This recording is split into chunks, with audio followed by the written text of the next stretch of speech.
भगवान शंकर का संवाद कर रहे। 4 निशानी मेरे भगवान शंकर ने तुमको दे दी प्राप्त करने की। 4 शंकर भगवान से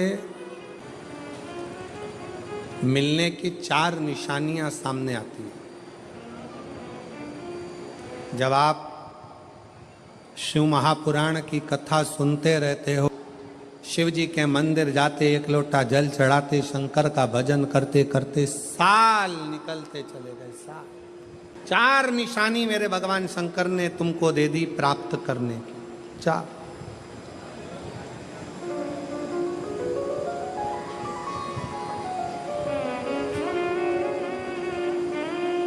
4 संकेत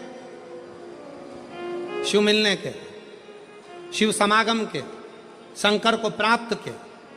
पहला संकेत भगवान शंकर देते हैं अपने भक्त को, जो भगवान शिव की कथा को निरंतर सुनता रहता है, शिवालय जाता रहता है, 1 लोटा जल चढ़ाता रहता है, शिव को भजता रहता है, श्री शिवाय नमस्तुभ्यम कहता रहता है। उसको पहला संकेत भगवान शंकर देते हैं अपने मिलन का, उसको स्वप्न में दर्शन देते हैं। जब भगवान शंकर का दर्शन बार बार स्वप्न में होने लगे, समझ लेना कि तुमने पहली परीक्षा पास कर ली, तुम दूसरी क्लास में पहुंच रहे। दूसरी क्लास। शिव जी से मिलने के 4 संकेत मेरे भगवान शंकर दे देते। पहला संकेत कौन सा है? जम के उत्तर दो। शंकर भगवान जम के बोलो, काय में आने लगे? सपने।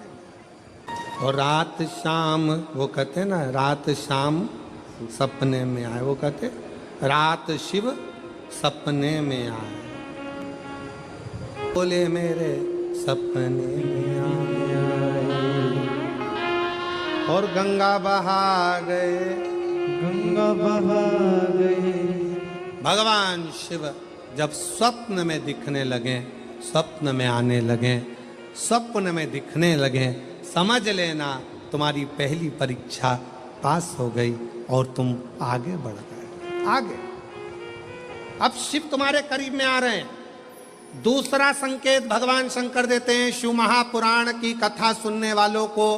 पहला संकेत शिव जी ने दिया, अगर शंकर सपने में आए समझ लेना शिव जल्दी मिलने वाले हैं। दूसरा संकेत, जिस शिवलिंग की तुम घर में पूजन करते हो, जिस शिवलिंग के मंदिर में पूजन करते हो, मान लो वो शिवलिंग कभी तुमको उसमें शंकर का प्रतिबिंब दिखने लगे, कभी तुम्हें ऐसा लगे कि कोई मुझे झांक रहा है, कभी तुम्हें ऐसे लगे कि मंदिर में और कोई भी है, तुम्हें कभी लगने लगे कि ये शंकर का शिवलिंग हिल रहा है, कभी तुम्हें लगे तुम्हारे घर में रखा हुआ शंकर का शिवलिंग कोई मनुष्य की आकृति जैसा दिख रहा है, कभी तुमने लगने लगे कि जिस मंदिर में मैं जाती हूँ वहाँ का शंकर का शिवलिंग ऐसा लग रहा है कि मंदिर में और भी लोग बैठे हैं। तुम मंदिर से निकल रही थी, पीछे से कोई की आवाज़ आई, तुमने पलट कर देखा कोई नहीं, तुम्हें लगने लगे, समझ लेना कि तुमने शिव पुराण की दूसरी परीक्षा पास कर ली। शंकर तुम्हारे करीब में आने चाहिए, शिव तुम्हारे करीब में आ रहे हैं,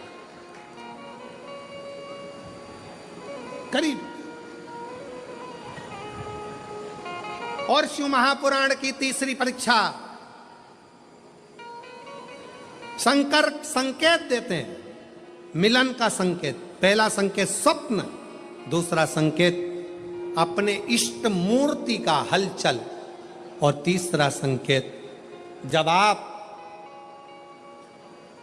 कुछ सोचो और वैसा की वैसा ही तुम्हारे साथ 2 दिन या 5 दिन में हो जाए, समझ लेना कि तीसरा संकेत दे दिया, मतलब शंकर अब तुरंत मिलने वाला है। तुमने सोचा, अपने बेटे से कहा, देख बेटा मत कर ऐसा, ऐसा करेगा तो उसके साथ ऐसा हो जाएगा। बेटी मुझे लग रहा है कि ये काम गलत है, बेटा तू ऐसा कर ले, ऐसा हो जाएगा। संकेत तुम्हें मिलने लगे और तुम्हारी विवेक, तुम्हारा एंटीना, तुम्हारी बुद्धि, तुम्हारा चित्त प्रबल हो जाए, समझ लेना कि शिव मिलने वाला।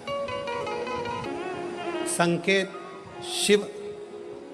तीसरे नंबर का संकेत भगवान शंकर देते हैं, जब आप शंकर के मंदिर में जाकर बैठो या अपने पूजन के स्थल पर जाकर बैठो और शंकर जी से आप बात कर रहे हो और उसका जवाब शिव देना प्रारंभ कर दें, संकेत में देना चालू कर दे, समझ लो शिव मिलने वाला। चौथा संकेत, अब चतुर्थ नंबर का संकेत, और ये संकेत नहीं, ये शिव का मिलना है।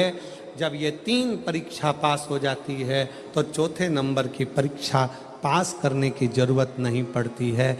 दुनिया के लोग कहते हैं कि भगवान आते हैं 2-4 घंटे रुकते हैं, सब झूठ है। भगवान एक क्षण के लिए आता है और तुम्हारे सामने आकर तुम्हारे सामने से निकल कर चले जाता है और तुम्हें महसूस करा देता है कि मैं तेरे सामने आया था और निकल कर चले गया, तुम मुझे पहचान नहीं पाया। आता है, आए।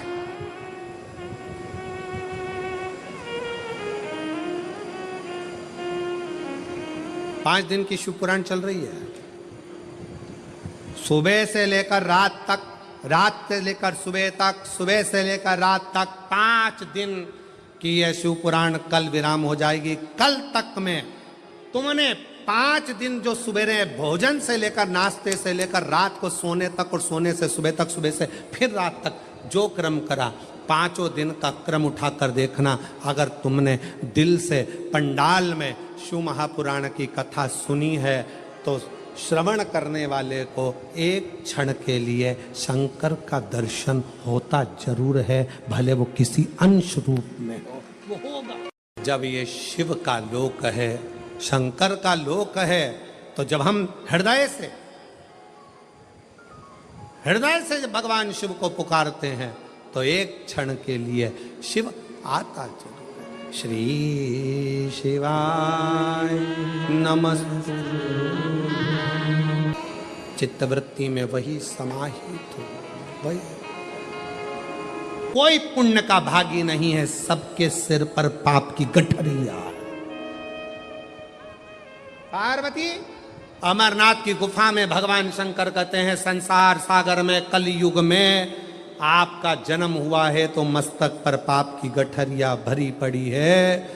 कोई तुमसे कहे कि हमारा श्राप लग जाएगा, बद्दुआ लग जाएगी, ये लग जाएगा, वो लग जाएगा, दुनिया के लोग तुम्हें डराएंगे, धमकाएंगे। डरने की जरूरत नहीं है। संसार सागर में कोई दूध का धुला हुआ नहीं है।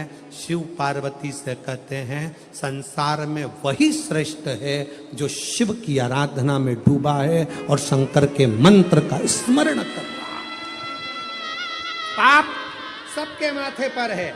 4 स्थान पर हर व्यक्ति से पाप होता है। पहला, झाड़ू लगाते समय छोटे जीव मर जाते हैं, पाप माथे चढ़ जाता है। दूसरा, वस्त्र धोते समय, नहाते समय छोटे छोटे जीव मर जाते हैं, उसका पाप माथे चढ़ जाता है। तीसरा, अग्नि जलाते समय, भोजन बनाते समय, लाइट जलाते समय छोटे छोटे पतंगे मर जाते हैं, उसका पाप माथे चढ़ जाता है। चौथा, अपने घर से चलकर जब हम कहीं जाते हैं, अपने पांव के नीचे छोटे छोटे जीव मर जाते हैं, उसका पाप माथे चढ़ जाता है। 4 स्थान पर हर व्यक्ति से पाप होता है। प्रत्येक व्यक्ति के मस्तक पर पाप बंधा रहता है। पर सुन पार्वती, जो प्रतिदिन शिवालय में जाकर 1 लोटा जल शंकर को समर्पित करता है, वो धीरे धीरे पाप से मुक्त होकर मेरा अपना होते चले जाता है और वो संसार सागर से मुक्त हो जाता है। बहुत डराया गया संसार में, लोगों ने खूब डराया आप लोगों को। ऐसा मत करना, पाप लग जाएगा, ऐसा मत करना, पाप लग जाएगा, ये मत करना, पाप लग जाएगा, भगवान को ऐसे भोग लगा दिया, पाप लग जाएगा, भगवान को ऐसे जल चढ़ा दिया, पाप लग जाएगा, भगवान को ऐसा कर दिया, पाप लग जाएगा, भगवान को ऐसे प्रणाम कर लिया, पाप लग जाएगा। शिव महापुराण ने सब कुछ समाप्त कर दिया। शिव महापुराण ने तो एक ही बात कही कि बच्चा गंदे नाली में गिर जाए, बच्चा गंदे पानी में गिर जाए, बच्चा गंदे कीचड़ में गिर जाए, उसको कोई नहीं उठाएगा, कोई गले से नहीं लगाएगा। बच्चा कीचड़ में गिरा हुआ केवल एक माँ और एक बाप होते हैं जो कीचड़ में गिरे हुए बच्चे के कपड़े नहीं देखते, उसको गले से लगा लेते हैं। उसी तरह संसार में कितना भी पाप हो जाए, शंकर के मंदिर जाना मत छोड़ना, क्योंकि वो बाप ऐसा है कि तुम कितने भी पापी हो तो भी गले से लगाकर तुम्हें तार देगा, तो भी तुमसे कहे पाप लगेगा, पाप लगेगा। शिव जी की भक्ति में, भजन में, स्मरण में उल्टा जपो, सुल्टा जपो, कैसे जपो, दिन में जपो, रात में जपो, शुद्ध में जपो, अशुद्ध में जपो, जैसे हो वैसे जपो। शंकर का नाम जपने वाले पर भगवान कृपा करता है।